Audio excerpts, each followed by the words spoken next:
ফখরুল সাহেবের, তার কাছে এটা ডিম মারতো। যেহেতু বিষয়ের প্রশ্নটা সরাসরি করা যায় যে জাতিসংঘের অর্জনটা কি, অর্জনের জায়গা থেকে আমরা যদি গভীর আলোচনায় যাওয়ার আগে এই সফর সঙ্গী ছিলেন 104 জন, যতটুকু আমরা দেখতে পেলাম।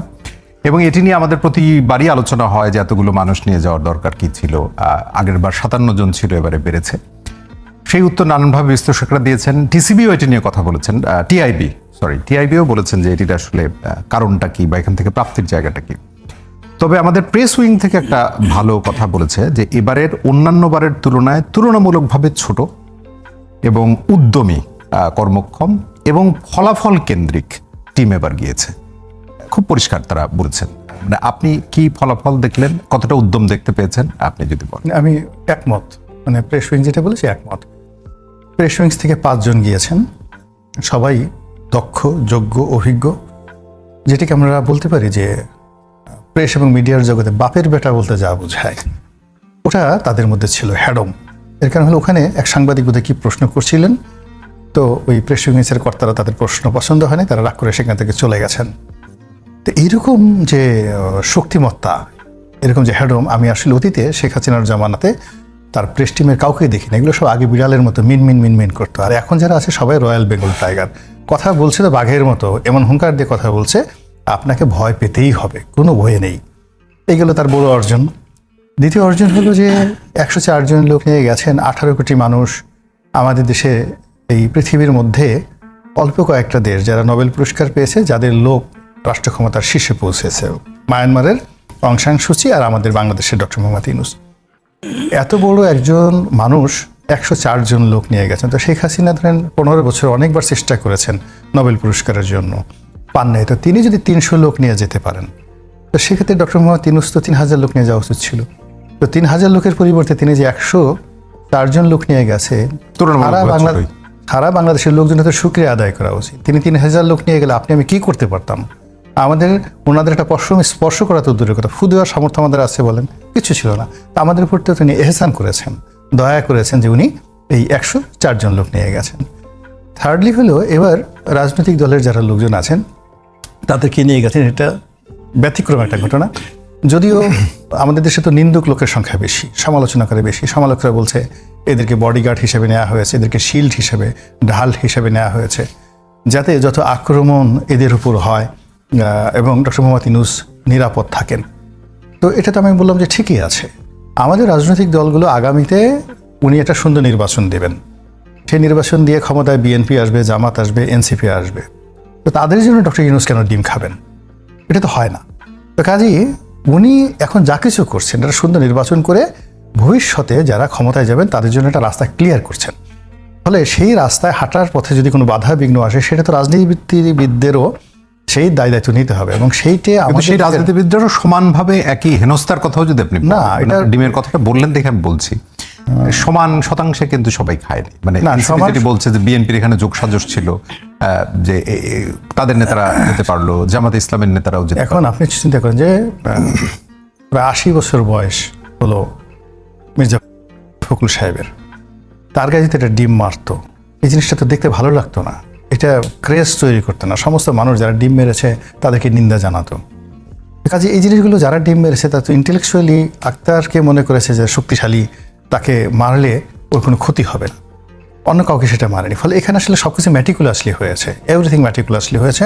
আমি যেটা বলছিলাম যে রাজনীতিবিদদের এই যে দায়িত্ববোধ, কর্তব্যবোধ, এই প্রথম তারা মানে একেবারে ধরেন শেখ হাসিনা নিজেও এই দায়িত্ব কর্তব্য দেখাননি অতীতে।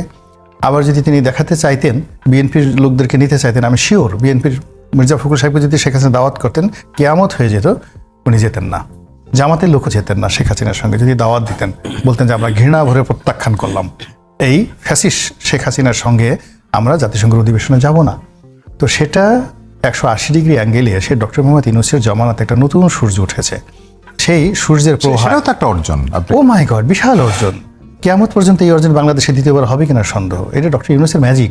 এই জন্য মানুষ জাতি স্মরণ করবে। আপনি অর্জনের কথা বলছিলেন, সেই অর্জন তো এটা হলো 2 নম্বর অর্জন, যে তিনি রাজনৈতিক দলের মধ্যে একটা দায়িত্ব কর্তব্যবোধ জাগিয়েছেন, মমত্ববোধ জাগিয়েছেন, এবং তারা যে ডক্টর মোহাম্মদ ইউনূসের জন্য ফিল করে এটা।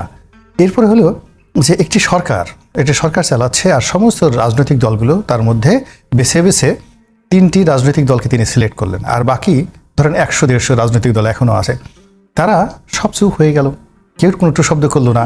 সবাই হয়তো কেউ লজ্জা পেয়েছে, আমাকে কেন ডাকা হলো না, আমাকে কেন নেওয়া হলো না। পরে চিন্তা করলো, মাই গড, আমি যদি এই কথা বলি, লোকজন যদি আমাকে ভিক্ষুক বলে, আর যদি আমাকে লোভী বলে। এই জন্য সমস্ত রাজনৈতিক দলগুলো চুপচাপ হয়ে ডক্টর ইউনূস যে 3জন লোককে বা 3টা রাজনৈতিক দলের 6 জন প্রার্থীকে তিনি তার সঙ্গী বা সাথী হিসেবে তিনি সিলেক্ট করলেন। বাকি 100 জন লোক সুবহানাল্লাহ, আলহামদুলিল্লাহ, রনি ভাই এই জায়গা থেকে আবার প্রিন্স ভাইয়ের কাছে আসতে হবে, তারা মেনে নিল। এবং এই যে মেনে নেওয়ার জায়গা থেকে প্রিন্স ভাই আপনার কাছে আসি, যে অর্জনের জায়গায় সবচেয়ে বড় কথা এই যে রাজনৈতিক দলের প্রতিনিধিত্বকারী নেতাদের উনি নিয়ে গেলেন। এখন ঐক্যমত্য কমিশনের যে বৈঠক, মানে সংস্কার বা নির্বাচন কেন্দ্রিক সবচেয়ে বড় আলোচনা, এবং অর্ধ তো নয়, প্রায় 3 ডজন রাজনৈতিক দলের সঙ্গে বৈঠক, এবং একসাথে বসে আপনারা বৈঠক করেছেন দীর্ঘ অর্ধ বছর, 6 মাসের মতো। এখন এই যে নিয়ে গেলেন উনি এই যে 3টি দলের, মানে রনি ভাইয়ের সাথে আমিও একটু জানতে চাই যে এটি আসলে বাংলাদেশের যে নির্বাচন বলি, সংস্কার বলি, যেটি বিশ্বকে উনি জানাতে চান, তারাই কি আসলে প্রতিনিধিত্বকারী ব্যক্তি কিনা, বা দলের প্রতিনিধিত্বকারী, মানে আর যারা ছিলেন, আপনারা তো খুব সরব ছিলেন, আরো অনেকে খুব সরব ছিল, যারা গিয়েছেন তাদের চোখেও কেউ খুব সরব ছিলেন, মানে প্রতিনিধিত্বটা হলো কি, পরিপূর্ণ হলো কিনা? না, ধন্যবাদ আপনাকে, যারা শুনছেন শুভেচ্ছা জানাচ্ছি। আসলে দেখেন, একটা আলোচনা, একটা জাতিসংঘ, সেটা নিয়ে হয়তো আমি কথা আর বেশি বললাম না, তবে একটু বলতেই হয় যে এই প্রতিষ্ঠানটি অ্যাকচুয়ালি বিশ্বব্যাপী যে দায়িত্ব কর্তব্যের কথা, আমরা কিন্তু সেটা কখনোই উল্লেখযোগ্যভাবে দেখতে পাই না। তবু এখনও তাদের কিছু ইউনিসেফ, অন্যান্য যে সংস্থাগুলো আছে, তার কিছু কার্যক্রম আছে। আর এইগুলো অ্যাকচুয়ালি এইটা একটা কি বলবো, যে একটা ক্লাবের পিকনিক পার্টির মতোই হয় বলে আমরা দূর থেকে দেখি আর কি। এখন আমাদের অতীতে শাসকদের ট্রাম্প যেমন করে বলে সেরকমই, মানে আমি ট্রাম্পের কথা আসছি না, আমি আমাদের কথায় আসছি, যে কর্তৃত্ববাদী, স্বৈরাচারী, ফ্যাসিস্ট এই যে সরকার বিগত দিনে ছিল, তার আগেও ছিল। আমরা যখন এই ধরনের কথাগুলো বলি, দেখবেন যে ধারাবাহিকতায় চলছে, অনেকে হয়তো ধারণা করেছিল ইউনূস সাহেব সেই ধারাবাহিকতাকে বেরোবে কিনা। আপনি গত বছর, আমি যদি ভুল না করি, ওনাদের সংখ্যা কম ছিল, 57, এবং ওইখানে কিন্তু বলছিল যে আমরা একটু সাশ্রয় করার বিবেচনাটা এটা করতে চাই। তো এখন অনেকের মধ্যে এটা ধারণা হতে পারে যে ইউনূস সাহেব বা তার যে টিম আছে, ওনারা হয়তো একটা নতুন নিদর্শন তৈরি করবেন কিনা। তা সেইখান থেকে তো উনি সেই পুরনো পথেই হাঁটলেন। তা সেই বিবেচনায় যদি দেখেন, তাহলে আমি কোনোটাকে নতুন কিছু দেখছি না। নতুন কিছু না এই অর্থে, ধরুন সে আলোচনা আমি না গেলেও খালি বলে রাখি, ভাষণ, নিজেদের গীত গাওয়াটাই প্রধান হতো, এবারও উনি তাই করেছেন। কিন্তু বাংলাদেশে একটা, যদি আমি বিবেচনার একটু উল্টা দিক থেকে করি, যে একটা দায়িত্বশীল লোক হলে যে অনেক কিছু আমরা একা পারবো না, কারণ বিশ্বটা এখন যে গ্লোবালাইজড জায়গায় চলে গেছে, এবং এখন তার যে আন্তঃসম্পর্ক বিভিন্ন দেশগুলোর মধ্যে হয়েছে, তাতে কতকগুলো জিনিস তুলে ধরার মধ্য দিয়ে যদি আমাদের নেগেটিভ দিকও থাকে, তো অন্যের সহায়তার জায়গা চাইতে পারি। তো সে আলোচনা তিনি তোলেন নাই, মানে সব কিছু যেন একেবারে ক্রিমের মতো চলছে, কোনো সমস্যা নাই। তাই এটা অতীতে তো শাসকরা যা করতেন সেটা করলেন। এবার প্রতিনিধি বাছাইয়ের আমি ওই ধারাবাহিকতা যদি বলেন, আপনি এটা হিসাব করে দেখেন, এইগুলো আমরা কখনো মনে রাখিনি, মানে অত হিসাব করিনি এই কারণে, কারণ ওই প্রতিনিধিত্ব আমাদের যাওয়ার চিন্তাই আমরা করি না, এবং আমাদেরকে অফার করলেও অপ্রয়োজনীয় যাই, এখন বলছে না, কোনো সময় ওই বিবেচনায় ঘৃণাভরা প্রত্যাখ্যানের বিষয়টা উনি যেটা বলেছেন পলিটিক্যাল ঠিকই আছে, সেই আলোচনাটা না, এটা অপ্রয়োজনীয়। কিন্তু দেখেন, আমি এই মনে করছিলাম যে এর আগে তো আমরা দেখেছি সর্বশেষ আওয়ামী লীগ সরকারের সময় যখন তারা যেতেন, তাদের খুব ক্লোজ যে 14 দল, এমনকি সেই 14 দলের অনেক দলের নাম অনেকে জানে না, আমাদেরকে এসে বলতো যে ভাই একটু যাচ্ছে, কিন্তু কোথায় যাচ্ছেন এটা, তাই প্রথমে ভুলে যাইতাম, কি ওইখানে আপনার কাজ কি, কয় না এটার সাথে যাচ্ছি, প্রধানমন্ত্রীর সাথে যাচ্ছি, একটা বিষয় টিষয় বুঝতাম যে এটা বিরাট ব্যাপার। তো এখন সেই বিবেচনায় যদি দেখেন, ইউনূস সাহেব তো ওই পথেই আছে, শাসকদের কাছাকাছি দল। এবার আসি, আপনি যে কথাটা একটু বললেন, আমি অঙ্কটা বোঝানোর জন্য এতক্ষণ এই কথাটা বললাম। আসলে ঐক্যমত্য কমিশনে যতই আমরা আলোচনা করি না কেন, তা উনার তো কাছের দল ওইগুলো। এটা আবারও মনে করিয়ে দিই, আমি জানি না আমাদের বিশিষ্ট নেতা এবং কি বলবো যে লেখক, এই টকশোর অন্যতম ব্যক্তিত্ব, ওনার সামনে আমি কখনো বলেছি কিনা আপনি হয়তো দেখতে পারেন, যে কদিন সর্বশেষ ঐক্যমত্য কমিশনে ইউনূস সাহেব আসবেন বলে বিকালে আমাদেরকেও বলা হলো, আমরা শুধু একটা ভদ্রতা করে গেলাম, যে ঠিক আছে দেখি, যে যেহেতু উনি কালমিনেট করবেন এই বিষয়টাতে একটু আমরা যে কথাটা শুনি। তা যে বসার পরে দেখলাম উপস্থাপক তিনি ঘোষণা দিলেন সবার সামনে, এটা অন এয়ার হয়েছে, সবাই জানে, যে আমরা আমাদের মাননীয় প্রধান উপদেষ্টার অভিপ্রায় অনুযায়ী, শব্দটা এটা, 3টি দলের বক্তব্য শুনবো। ক্লিয়ার, ওনার অভিপ্রায়, মাননীয় প্রধান উপদেষ্টার অভিপ্রায়, হ্যাঁ অভিপ্রায়, তো ওই 3 দল, যে 3 দল গেছে ওইটাই তার অভিপ্রায়, এবং ঐক্যমত্য কমিশন তার অভিপ্রায় অনুযায়ী হাতের ডান পাশে ওই 3 দলকে সমসুযোগ দিয়ে বসাতো। ওই অভিপ্রায় অনুযায়ী প্রথমে দেখলাম বিএনপির দুইজন এক একজন, পরে বোধহয় অভিপ্রায় অনুযায়ী এটা করেছেন। তা শাসক গোষ্ঠী না, কিন্তু যেটা আপনারা তো বলি অংশগ্রহণ করেছেন, না, তাতে কিছু আসা যায় না তো। দীর্ঘ আমি বলছি সময় সেটা- কথা বলেছেন। যদি কথার কথা ওনারা যে আপনি হয়তো এই জন্য বলছেন যে ওনারা হয়তো অন্যদেরকে বলতে পারতো, কিন্তু আমি একটু আগে ব্যাখ্যা দিলাম কি, যে আমরা দেখছি শাসক গোষ্ঠীর ওইটাই করে, সে তার নিজের লোক বা নিজের বলয় ছাড়া অন্যটা ভাবেই না, বললে যাওয়া না যাওয়া। ইউনূস সাহেব তো সেই কাজ করেছেন। আমি তো এইখানে উনি ওই যে বরঞ্চ বললাম যে হয়তো বা এটা আমরা কেউ মানে বলতে পারে যে উনি এটা না করে যদি একটা উদাহরণ সৃষ্টি করে যেতেন যে এই দেশের পয়সা খরচ হচ্ছে, এত দরকার কি, যদি এটা পিকনিক হয়, ক্লাবের বিষয় হয়, অন্য কোনো অর্জনের জায়গা না থাকে, তাহলে দরকারটা কি, এইসব বলতে পারতেন। কিন্তু আমি বলি যে কেন আমরা ইউনূস সাহেব সম্পর্কেই চিন্তা করব, উনি তো সেই জায়গায় নাই। উনি তো পুরনো ধারাবাহিকতাকেই এটা নিয়ে যাচ্ছে, এবং তার মধ্যে এই ধারাবাহিকতায় নিজের বা নিজের গ্রুপের, নিজের টিমের কত বেশি কর্তৃত্ববাদী পজিশন সামনে আনা যায় সেটাই তিনি করতে চাইছেন, এবং সেটাই তিনি শো করতে চাচ্ছেন। আপনি দেখেন না বিভিন্ন দেশ কার কার সাথে কথাবার্তা বলছে।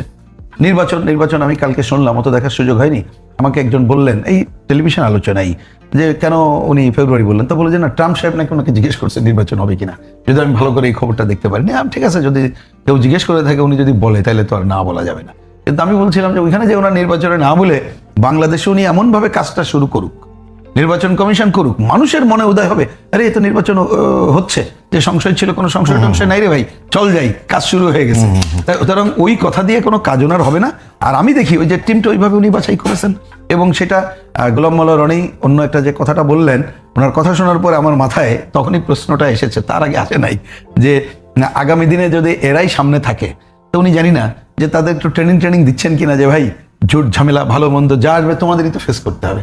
অতএব তিনি একটা সুযোগ করে দিলেন, একজন বোদ্ধা মানুষ, তিনি যদি সেটা করতে চান করতেই পারেন, কিন্তু আমি এটাকে ওইভাবে নিতে চাই না। আমি বলতে চাই যে নিদর্শনটা উনি এখানে আবারও তৈরি করলেন, ওই পুরনো শাসক যাদেরকে আমরা কর্তৃত্ববাদী, স্বৈরাচারী, ফ্যাসিস্ট আস্তে আস্তে হয়ে ওঠে, একদিনে তো হয়ে ওঠে নাই, প্রথমে হয় প্রবণতা হয়, তারপর এটা হয়ে ওঠে।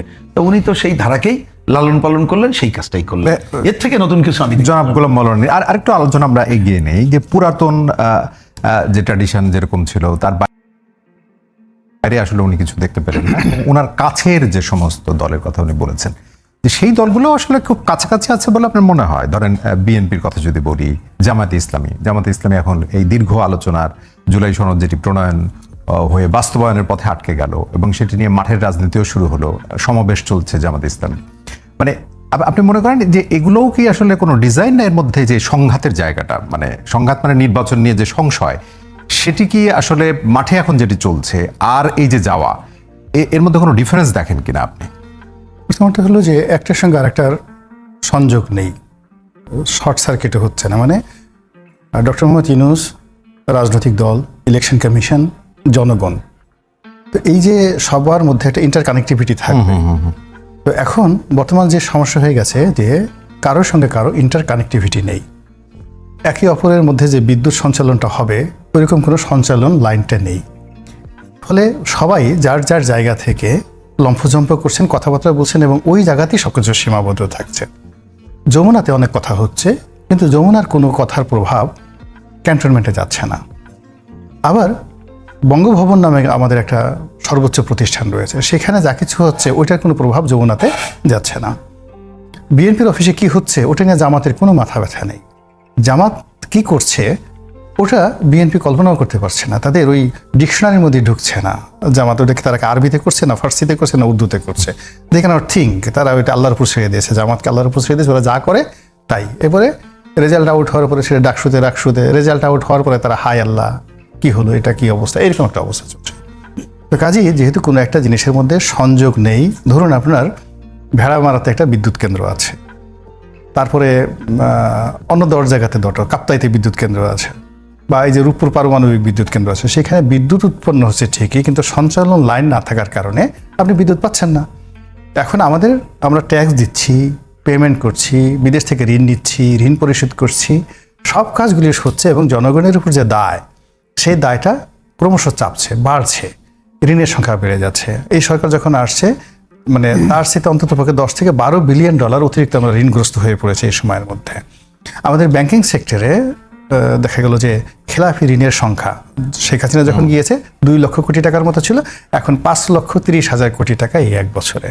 তো এই জিনিসগুলো মারাত্মকভাবে হয়েছে। তো স্বাভাবিক, কারণ দেশের বাইরে যেহেতু যারা চলে গিয়েছেন তারা তো আর খেলাপি ঋণ না, ওটাই আদায় বলছি। করা তো- হ্যাঁ, ওটাই বলছি। মানে ব্যাপার হলো, চিন্তা করুন যে যদি 10 লক্ষ কোটি টাকা থাকে টোটাল, তার মধ্যে 5,30,000 কোটি টাকাই খেলাপি। এখন এই দায়গুলো আমাদের হচ্ছে, কিন্তু আমরা 700 কোটি টাকা, 800 কোটি টাকা বা কত কোটি টাকা খরচ করে যে জাতিসংঘে গেলাম, ওটা নিয়ে আমাদের কোনো মাথা ব্যথা নেই, এবং এটা নিয়ে প্রশ্ন করার মতো কোনো লোক নেই, চ্যালেঞ্জ জানানোর মতো কোনো লোক নেই, কোনো প্রতিষ্ঠানে যার যার মতো করে চলছে। তো সেই দিক থেকে আপনি যদি চিন্তা করেন যে নির্বাচন হবে, ইলেকশন কমিশন, প্রধান উপদেষ্টার কার্যালয়, একেবারে নিকট, যদি আপনি নেপালের উদাহরণ ধরেন, তো তাকে জিজ্ঞাসা করা হয়েছিল কিছু সংস্কারের ব্যাপারে। তিনি স্পষ্ট বলে দিয়েছেন, সংবিধান থেকে শুরু করে অন্য যে কোনো বিষয়ে কথা বলা, কাজ করার কোনো এখতিয়ারই অন্তর্বর্তীকালীন সরকার বা এই তত্ত্বাবধায়ক সরকারের নেই। আমাদের একমাত্র কাজ হলো নির্বাচন দিয়ে সেখানে চলে যাওয়া। জি। কিন্তু এই সরকার যেটা করছে, তাদের মূল ব্যাপার হলো একটা নির্বাচিত সরকার এবং সবচেয়ে ব্রুট মেজরিটি নির্বাচিত সরকার যা করতে না পারে, কল্পনা না করতে পারে, সেই সকল কাজ করার জন্য তারা ইতিমধ্যে রনি ভাই, এই ক্ষেত্রে জাতিসংঘে যে মাননীয় প্রধান উপদেষ্টা যে বক্তব্য দিয়েছেন, সেখানে কিন্তু তিনি উল্লেখ করেছেন যে সবচাইতে বেশি ম্যান্ডেট নিয়েই এই সরকার, মানে অন্তর্বর্তী সরকার দায়িত্ব নিয়েছে, মানে জনগণের। মানে ফার্স্ট থিং হলো যে আমি তার বক্তব্যটা আসলে কখনো শুনিনি।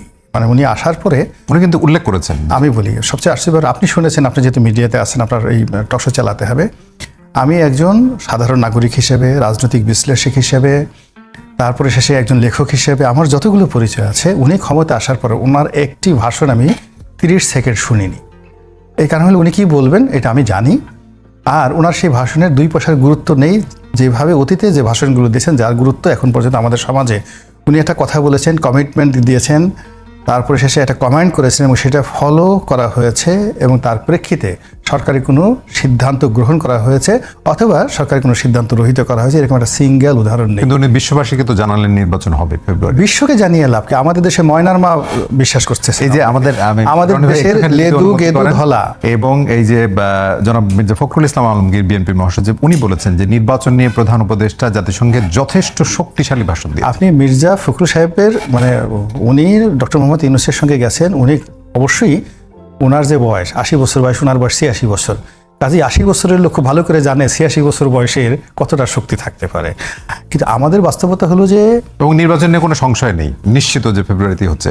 জনাব মির্জা ফখরুল ইসলাম আলমগীর যদি মির্জা ফখরুল সাহেবের কথাটাকে আপনি অমোঘ ধরেন যে ওটাই মানে যাকে বলা হয় সফলতার মাপকাঠি, তাহলে মনে করবেন যে বিএনপি 2006 সন থেকে আজ অবধি যে ভুলগুলো করেছে এবং যে পরিণতি তারা ভোগ করেছে, এর সাথে বড় এবং ভয়ঙ্কর এবং নিকৃষ্ট পরিণতি তাদের জন্য অপেক্ষা করছে।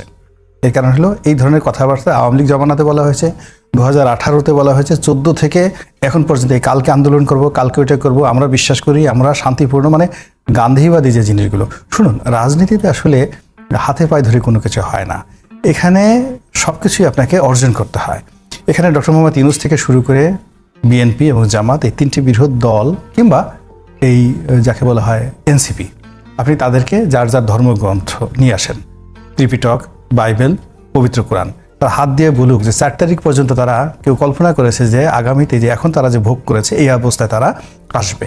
কেউ না, নো ওয়ান। তারা সারা জীবন শুধু কল্পনা করেছে শেখ হাসিনা কবে মরবে, এবং তারা মারতে পারবে না। এটা আল্লাহর পক্ষ থেকে আল্লাহকে দায়িত্ব দিয়েছে। 4 তারিখে তো জনাব নাহিদ বলেছেন যে না, সাথে ওটা তো আমরা অনেকেই বলেছি। আমরা তো একা একা বলে, প্রিন্স ভাইরে আমি কতবার মন্ত্রী বানাইছি, উনিও তো আমাকে অনেকবার মন্ত্রী বানাইছে একা একা, রনি ভাই মন্ত্রী হয়ে যাবেন, দ্যাট ইজ ডিফারেন্ট থিং। কিন্তু বাস্তবতা হলো যে মন্ত্রী হয়তো দূরের কথা, আমরা একটা পুলিশের বাঁশি শুনে থরথর করে কেঁপে উঠতাম। রাত্রি যদি মানে সেই আগস্ট মাসের 1 তারিখে 2 তারিখে যদি প্রিন্স ভাইয়ের বাসার সামনে 3-4টা পুলিশ ঘোরাফেরা করতো, পুরো বাসায় কেয়ামত হয়ে যেত সঙ্গে সঙ্গে। খাওয়া দাওয়া বন্ধ, তাড়াতাড়ি মতো লাইট বন্ধ করো, আর একটা বাসি এনে আমি একটু কান্নাকাটি করি। এই অবস্থা ছিল রিয়ালিটি, এবং এটা মির্জা ফখরুলের সেম অবস্থা। যারা জেলে ছিল, জেলে বসে তারা কাঁপছে, আর জেলের বাইরে ছিল তারা আরও বেশি কেঁপেছে। তো সেখানে তারা যা কিছু পেয়েছে আনএক্সপেক্টেড। তো এই আনএক্সপেক্টেড যখন আপনি কোনো কিছু পাবেন, সেইটার মূল্যায়ন করার মতো মানে শক্তি 99.99% লোকের থাকে না। যারা আনএক্সপেক্টেড, অপ্রত্যাশিতভাবে কিছু হয়, এবং অপ্রত্যাশিতভাবে কোনো নিয়ামত যদি আসে, কোনো পুরস্কার আসে, ওটা প্রায় অবমূল্যায়িত হয়, নষ্ট হয়। সবরে মেওয়া ফলে, তো একজন বলতেছিল যে বেশি সবর করলে মেওয়া পচে যায়। এখন আমাদের যে আল্লাহ রাব্বুল আলামিন যে মেওয়াটা দিছে, এটা এখন পচনশীল অবস্থায় রয়ে গেছে। আর এই পচনশীল অবস্থার কারণে প্রত্যেকটা মানুষ যে কথা বলছে, অঙ্গভঙ্গি করছে, এবং যে শব্দ উচ্চারণ করছে এটা রীতিমতো দূষণ তৈরি করছে, এত ভীষণ দূষণ তৈরি করছে যেটা আমরা সাধারণ জনগণ যা দেখছি আমাদের ভালো লাগছে না। এদের কথা শুনতে ভালো লাগছে না, এদের আর্ট অ্যাটিটিউড, কথাবার্তা, কর্মকাণ্ড কোনো কিছু ভালো লাগছে না। আমরা বিশ্বাস করেন সবাইকে অশান্তির মধ্যে আছি এদেশের মানুষ। এইখানে আপনি একজন লোক ডেকে আনেন, এনে যে এমনি যে দেখেন ওদের প্রেস উইংসের লোকটা বলেন যে ভাই ঠিক আছে আপনি একটু কাবা শরীফ আপনাকে নিয়ে যাব, ভাড়াগুলো মোল্লা রনি দেবে। আপনি কাবা শরীফ ধরে বলেন তো আপনি খুব সুখে আছেন কিনা, শান্তিতে আছেন কিনা, যদি বলতে পারে তখন আপনি আমাকে এসে বলবেন, বলতে পারবে না তারা। তো এই যে বাস্তবতা, রিয়েলিটি, নোবডি ইজ হ্যাপি। এখানে সবাই অভিনয় করছে, এখানে সবাই একে অপরকে ঠকানোর জন্য কথাবার্তা বলছে এবং সবাই পালানোর জায়গা খুঁজছে, সবাই নিরাপদ আশ্রয় করছে। তারা কি করে মানে যেখানে বাংলাদেশে আপনার এই অফিসের সামনের একটা চায়ের দোকানদার বিশ্বাস করে না ফেব্রুয়ারি মাসে নির্বাচন হবে, যেখানে আপনার ড্রাইভার দারোয়ান জানে না ফেব্রুয়ারি মাসে নির্বাচন আদৌ হবে কি হবে না, সেখানে ডোনাল্ড ট্রাম্প জানলেই কি না জানলে কি উনি কি মক্কা শরীফকে নির্বাচন করবেন নাকি, বা উনি কি গিয়া নিউ ইয়র্কে নির্বাচন করবেন নাকি? তো এখন উনি নির্বাচন করবেন বাংলাদেশে।